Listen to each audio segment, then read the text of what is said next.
See, that's $1 million worth of game. Top 5 players you ever played with? Kyrie. James.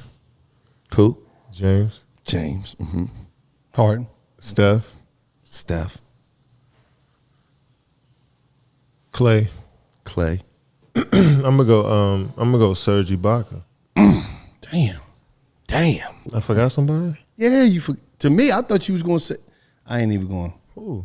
South Central LA, Russell. Oh, shit. Damn, I am tripping. Russ, yeah, I'm tripping. Yeah, I'm just making sure, you know what I mean? Because it's game like mine. I did forget about Russ. Russ would definitely be top 5. Okay.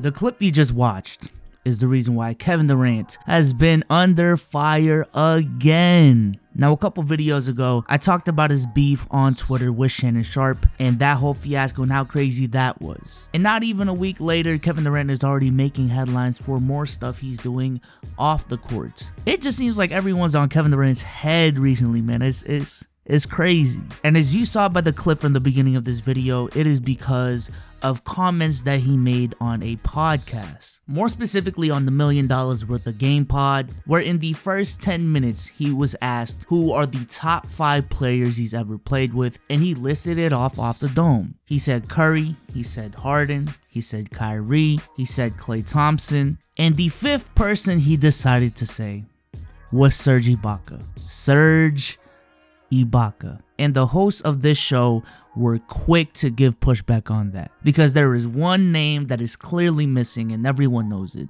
and that is Russell Westbrook. The guy that he played so many years with in Oklahoma City, the guy that he went to multiple conference finals with in Oklahoma City, went to the NBA finals with as well, considered one of the most dynamic duos in the league. That was the guy Kevin Durant left out. And the crazy thing, at least on my timeline, I haven't really seen, crazy comments about KD's comments on this podcast. Like, a lot of people were clowning KD for it, but no one was really making a big deal out of it. The people that are making a big deal out of it is traditional media, the ESPNs, the FS1s of the world. But to sit up there and to forget Russell Westbrook, but remember Serge Ibaka, stop it. I don't believe that for 1 second. I believe he knew exactly what he was doing. I don't give a damn what Kevin Durant said in this particular situation.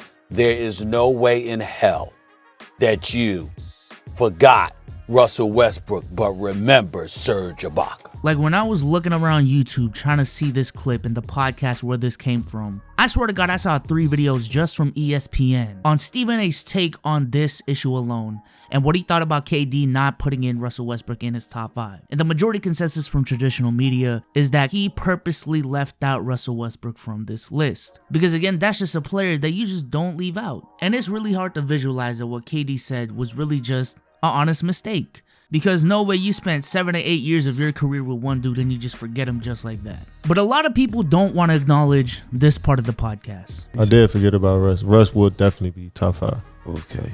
So we take the Serge Ibaka ass out of there. Definitely. Oh, because I was about to say, Kev. Yeah, I was tripping. I was about to say, Kev, if it's some underlying beef, we won't go call Russell up right now. You should have called. I'm glad you called me out on that, because I was tripping. I would put. As a matter of fact, I would put Russ after 4th and put Klay 5th.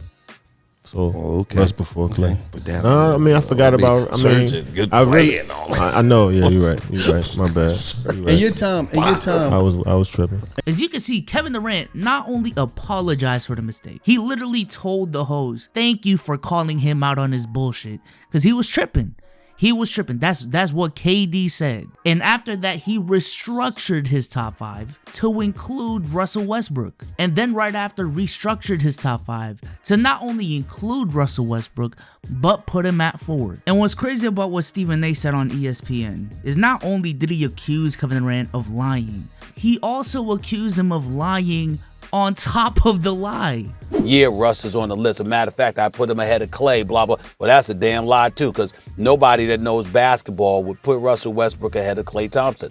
And Russell Westbrook is going to the Hall of Fame. But Klay Thompson is one of the top 5 shooters in the history of basketball, all right? And an elite defender when healthy, and a 3-time champion.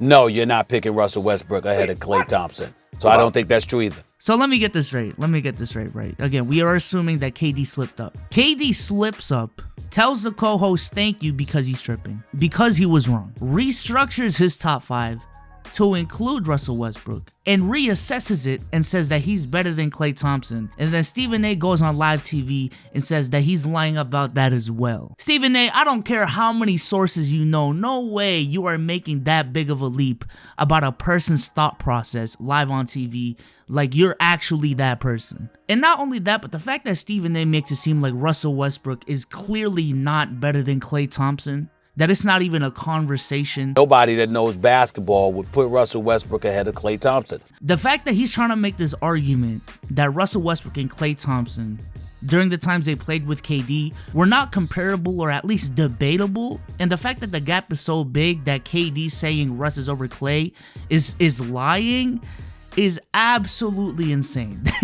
That is absolutely insane. I do think when you take into account how truly versatile Klay Thompson is, I think that talent gap and how valuable Russell Westbrook and Klay Thompson are to a team is close. Keyword close. But the way Stephen A is talking about this gap is just wild. It's just wild. Again, I understand that it's really hard to believe that KD could forget Russell Westbrook. It really is. It really is. I still don't get it myself. But the way the media is just twisting this and stretching it to the point where they're kind of insinuating that KD has some malicious intent or is trying to throw shots at Westbrook is wild.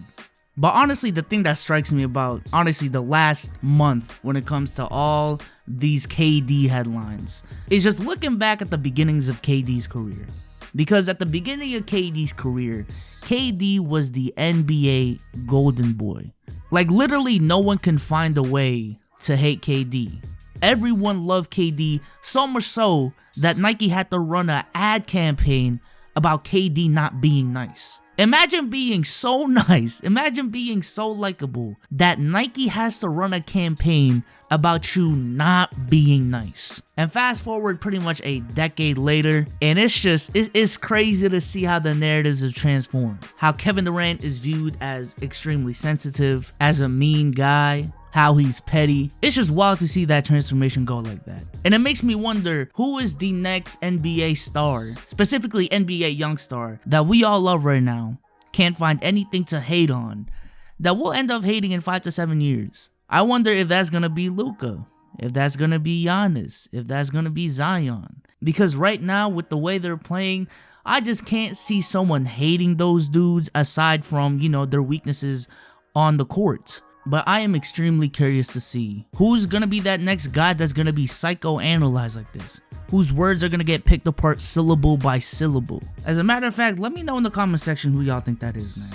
And again, if you haven't already, last week I made this video about KD versus Shannon Sharpe and that whole situation. Subscribe to my channel so y'all can stay updated on my next video. But with that being said, I'm out. Peace.